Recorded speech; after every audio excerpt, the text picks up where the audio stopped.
Hello everyone, Don here again with the next update on the War Corsair project.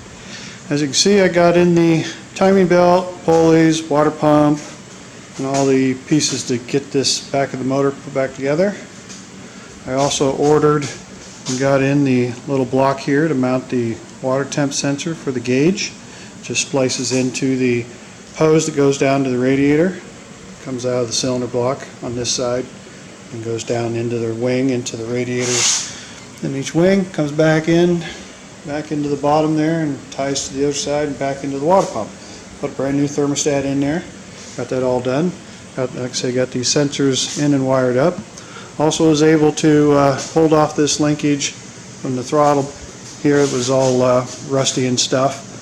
Pulled them, stripped them off, cleaned them up in the blasting cabinet, took them in the house and zinc plated them, and then put a little chromate finish on them. You can see I got the throttle cable hooked up. That goes back. I made this bracket. Picks up on the bolt on the alternator. And as you can see, there's two tiny little holes in the bracket. What I'll do is I'll safety wire across those two holes so this throttle can't come out. And then when it's finally positioned, I'll come down in here into the firewall. And there's it's hard to see it, but jam nut down here you tighten, and that also tightens this cable housing from sliding around. So I got that done, and these fittings here I zinc plated them once before, but they were kind of discoloring. So I pulled them out, stripped them, re-zinced them, and then put them in the olive drab chromate finish. Finished wiring up the sensors. The sensors, these two temp sensors, oil temp, water temp, the wires are really long. So I'm going to double check with the company, make sure you can cut these. And if I can, I'm going to cut them, and I'm going to put in a 2-pin quick disconnect plug as I shorten them up as well. So, because these are basically hardwired, soldered right into the connection. You can see I got the bottle on here, and I figured out that all I really need to do is tilt this in some, and it'll clear the cowling just fine. The hose down here, I'll probably have to cut this nipple off, angle it up a little bit, re-weld a new one in there, and that should take care of that problem. So I won't have to really cut this down. It can sit in there at a slight angle. Alright, then the next thing I did was worked on the muffler. Had a problem. It wouldn't clear the cowling.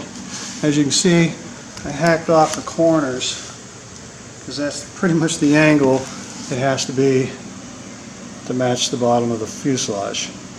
And also, the corner of these pipes were just leaning right on the cowling when it was installed. There was no room. So what I ended up doing is I went up here and I cut them, put a pie cut in it, bent them in. They used to be straight down. Bent them in, I got them just tack welded into place for fit.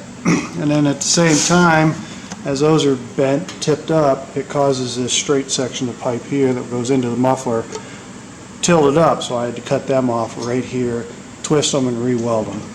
And then after I got that done, moving those in, you can see they're both splayed in a little bit. It ended up, the muffler was too long. The muffler was 14.5 inches long, so they wouldn't fit on there anymore. So I had to go and chop an inch off each end and slide it in together. And in that case, it ended up cutting out right through the back of where the pipes came out. As you can see there, where they come through here. So instead of trying, I just tack this all together to try and make sure it's going to fit and clear. You know, it's still getting fairly close to the oil pan, which is going to cause a heat problem with heating up the oil too much. And then the oxygen sensor was going to hit the firewall. I don't know how that happened, but so I had to take it out. So I think the best approach is just to make a new muffler. By fitting this one in there, cutting it down, gives me something to work with. So I cleaned off the prop flange so the propeller would fit. That'll just get a light coat of maybe light grease or something on there once the prop goes on to keep that from rusting. I painted it all up just to keep it from rusting because it came plain and it was surface rusting, so I cleaned it and threw some paint on it. So that's kind of where I've been all week. Also, in order to fit the cowling, I had to do some trimming of the foam here. As you can see, I trimmed 1/2 to 3/4 of an inch of this foam away because that was pinching too tight on the fuselage. So I'll probably end up taking this back a little farther because it's pretty much where it needs to be now. Maybe I'll grind a little bevel on it.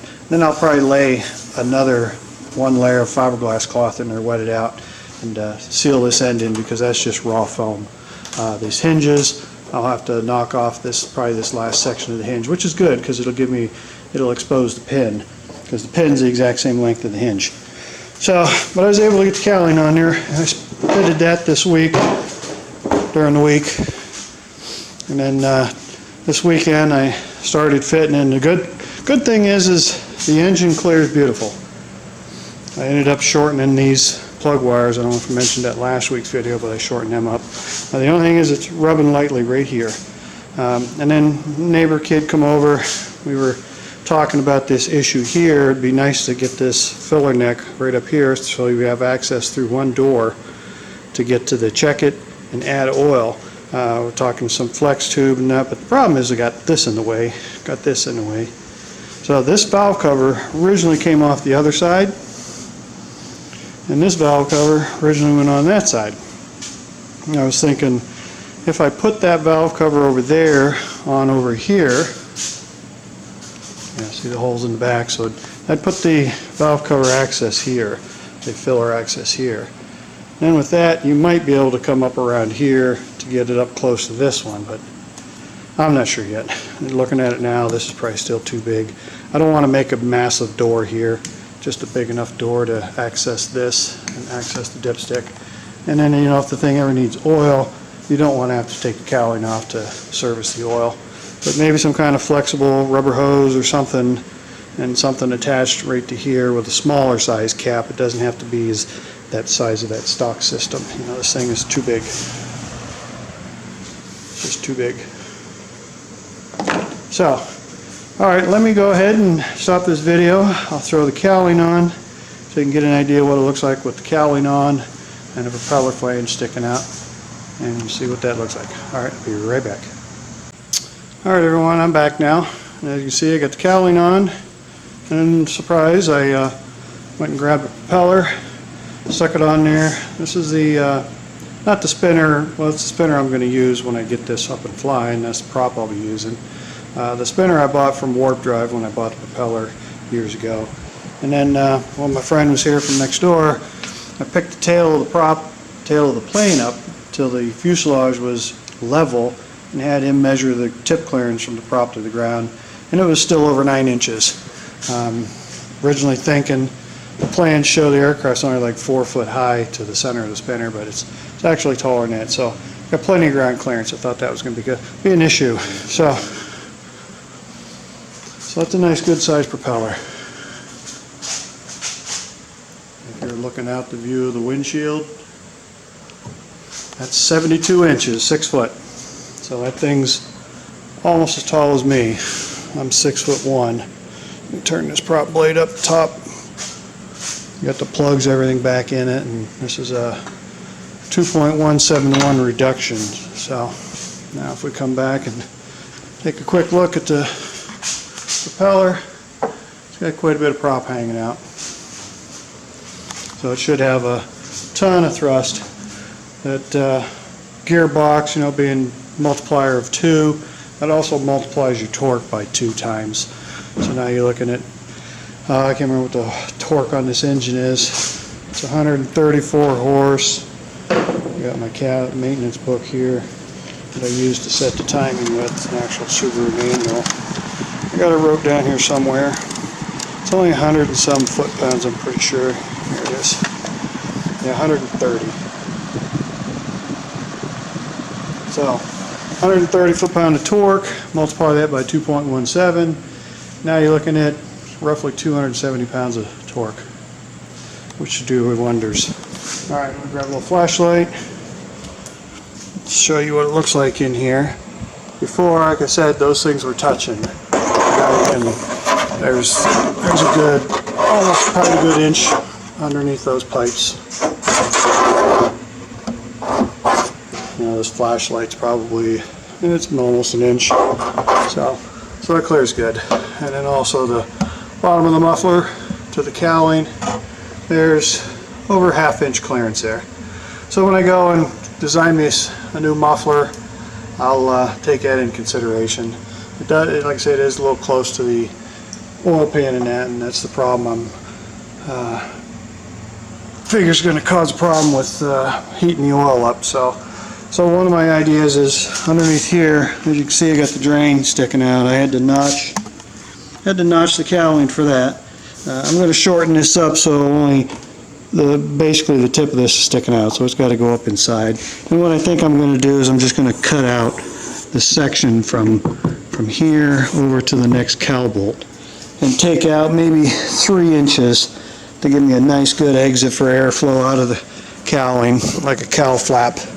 Now you can't really do cowl flaps on this because your attach points here and here, if you're cutting around all these for cowl flaps, you're only going to limit yourself to a very small attach point here, and it's going to really weaken the cowling, so it's not a good idea.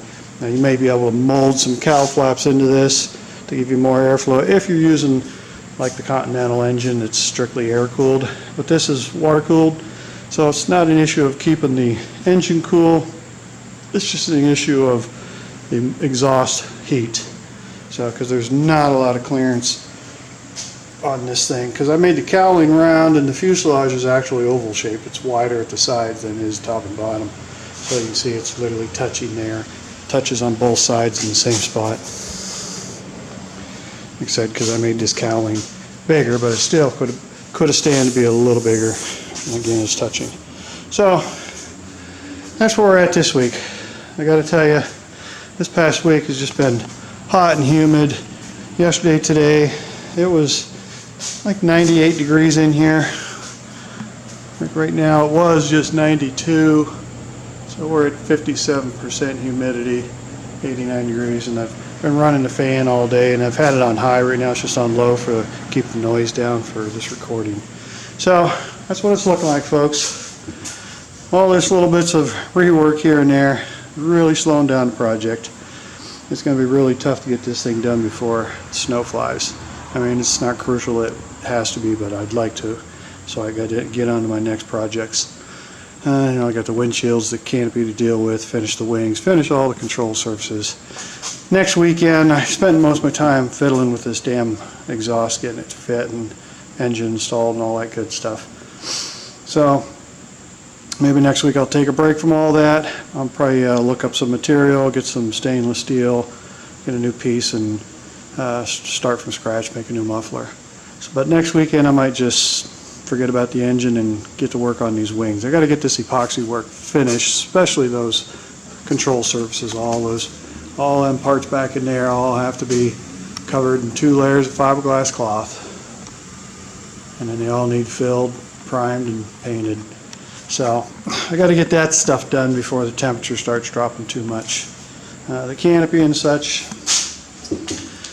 that can kind of go last because it can be put on any time. It doesn't have to go on the windshield. Kind of the same way now with the new setup I'm going to use. So, all right, folks. I think that's going to do it for this week's update. Doesn't look like much got done, but I can tell you that was a lot of work messing with that exhaust. And then I do have a lot of welding left on it. It's all tack welded together. I only tacked it because my tank of argon is literally empty. It's not even reading on the bottle, but it's still flowing enough gas for all this tacking. I'm sure if I started to try and finish welding that stuff, I'd run out. So there's another $80 for another tank. So money here, money there. Easy come, easy go. All right, that's going to do it for this week. Like always, feel free to leave any comments, questions, or concerns, and I'll answer them as they come in. And as always, appreciate everyone taking the time to watch my videos, and stay tuned. I'll try and keep these going until the snow flies or the thing's done. All right, folks, that's going to do it for this week.